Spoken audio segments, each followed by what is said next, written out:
This is part 2 of the newborn screening for critical congenital heart disease. Here you are going to be an expert in the anatomy of the 7 core conditions. We will also review the workup of a suspected CCHD. And lastly, we will go through cases on a commonly missed diagnosis, coarctation of the aorta. To remind ourselves, the core conditions include the 5 T's as well as hypoplastic left heart syndrome and pulmonary atresia. To review some anatomy, a normal heart has a right atrium, right ventricle, left atrium, left ventricle, pulmonary artery carrying blue blood to the lungs, aorta carrying red blood to the body, ventricular septum, and tricuspid and mitral valves. Transposition of the great arteries is the most common cyanotic heart disease.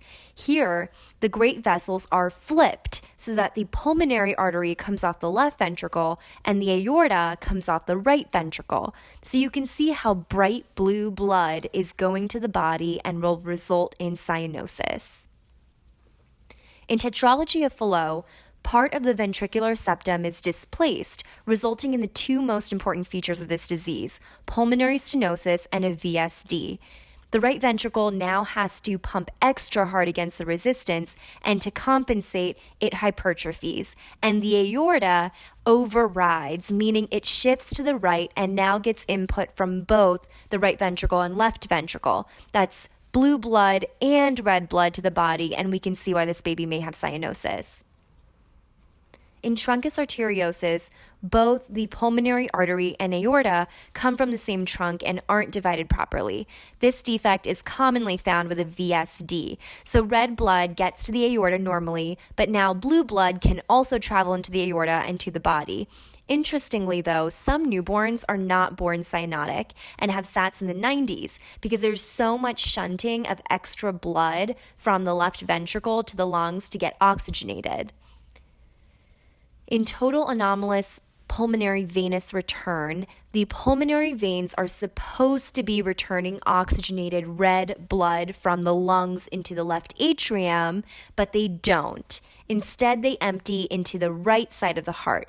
They can empty into the superior vena cava, the inferior vena cava, or worst of all, below the diaphragm and liver and into the portal vein.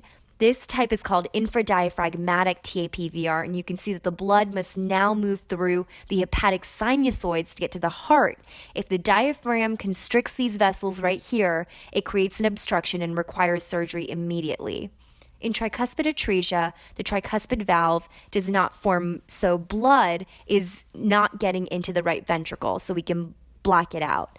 But blood entering the right atrium has to go somewhere. And so there's usually an associated ASD, so blood can flow to the left atrium, left ventricle, into the aorta and cause cyanosis.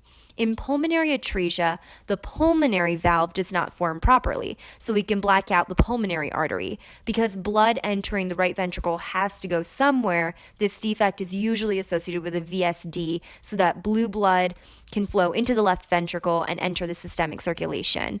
Pulmonary atresia can also be found with an intact ventricular septum, and these babies are born cyanotic. In hypoplastic left heart syndrome, the entire left side of the heart is underdeveloped. Notice it's left heart and not left ventricle syndrome. This means that the left atrium, the left ventricle, ascending aorta, aortic arch, valves on the left side are all hypoplastic or malformed. Because the left ventricle can't pump blood to the body, it's going to rely on a patent ductus arteriosus to move blue blood to the body, resulting in cyanosis. Now, once you suspect congenital heart disease from a failed screen, a few steps can be taken in your workup. So an echo will make the diagnosis, and this is because it's looking at the structure of the heart. An EKG can give you some clues. For example, it can show right ventricular hypertrophy in the case of tetralogy of Fallot. A chest x-ray can give you important clues. In some conditions, cardiomegaly occurs and distorts the heart into characteristic shapes. For example, a snowman-shaped heart in TAPVR, an egg-shaped heart in transposition of the great arteries, and a boot-shaped heart in tetralogy of Fallot. Another thing to look for is if the pulmonary vascular markings are increased or decreased. Diseases that increase blood flow to the pulmonary artery and therefore to the lungs will have increased lung markings, while diseases that decrease blood flow to the pulmonary artery, like where there is obstruction, show up as black or dark lungs. Patients with suspected heart disease may be started on prostaglandins to keep the ductus open, particularly of benefit in the CCHDs that are ductal dependent. Lastly, a hyperoxia test can help to differentiate lung disease versus heart disease. Now, I would like to use the next two cases to discuss coarctation of the aorta. In case number 1, newborn Alice has coarctation of the aorta and fails screening.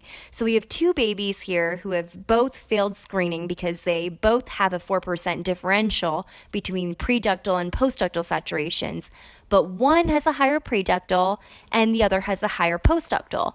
Which one is Alice? Let's think about the anatomy. Coarctation means narrowing of the aorta, most commonly on the descending aorta, but we need good blood flow to the rest of the body. And so a patent ductus arteriosus can shoot deoxygenated blood to the rest of the body. This means the oxygen saturation in the feet should now be lower than the oxygen saturation in the right arm. We also see that the preductal blood pressure should be higher than the postductal blood pressure. When we look at these two babies, we see that the second baby fits this profile and is the answer. The other baby could have transposition of the great arteries, and I challenge you to draw this out to understand why. Let's move on to case number 2. Newborn Casey also has coarctation of the aorta, but is found to have equal oxygen saturations in the right hand and leg and equal blood pressures in the right arm and leg. How is this possible? So we already saw how Alice has a high blood pressure and oxygen saturation on the right hand as compared to the feet, creating a differential that gives her a positive screener. But in Casey's case, he has coarctation of the aorta with anomalous right subclavian artery, meaning that the right subclavian is postductal. This changes a lot. So the right hand now has a low blood pressure, and so do the feet, and the right hand now has a low oxygen saturation, and so do the feet. So if we just use the right hand, this baby falsely passes a screener and is missed. The way to get around this is to get a pulse ox in the left hand. Because if that left subclavian is preductal, there will be a differential between the saturations of the left hand and the feet, and the screener will be positive.